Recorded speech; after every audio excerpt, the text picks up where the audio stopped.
Alright guys, I just got a small fire going. I wasn't able to do it the way I actually wanted to do it, but I still did it somewhat primitive. I used that piece of steel and that piece of flint. And what I did was I always keep char cloth. A lot of people use char cloth. I prefer char cord.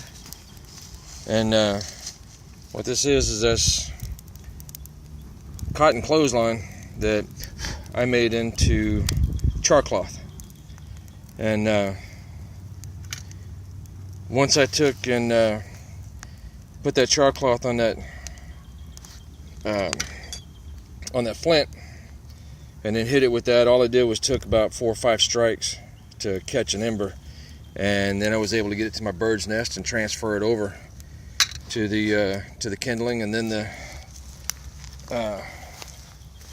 tenderest, or the from the tinder bundle to the kindling, then over to the fuel for my larger fire. What I'm going to do is I'm going to try to get a video done tomorrow of the whole process, so you guys don't think I'm out here trying to BS the BSers.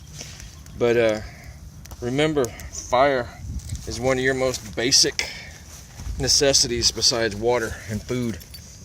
Fire has a psychological effect on people when they're out lost in the woods, or just out in the woods, period. You're cold, you're wet, you're tired, you're hungry, you're pretty much miserable, you're scared. If you have fire, you have light. And being dark, cold, and in the dark, that fire will give you light, will take care of some of the fears you have of being in the dark while you're cold and hungry. And it also gives the heat, and it also gives you something to do. It keeps your mind busy, and it gives you a sense of accomplishment. You can't come out to the woods and expect to just walk through and be able to make it without knowing just some basic skills. And fire making is one of those things that you should be able to know, because you're not always going to have a cigarette lighter with you. I may not always have this steel and flint, but I do have a knife, I have shoelaces. Mother Nature will provide the rest, and I can do a bow drill if I need to, and make fire that way. So hopefully we'll get it all together tomorrow. I'll be able to do a better video for you guys. But I would have been done a lot sooner, but a lot of prep, made the firewall or the heat shield, and cleaned everything up, because it's pretty dry out here. Even though we've had rain for the past week or so, it was still pretty dry.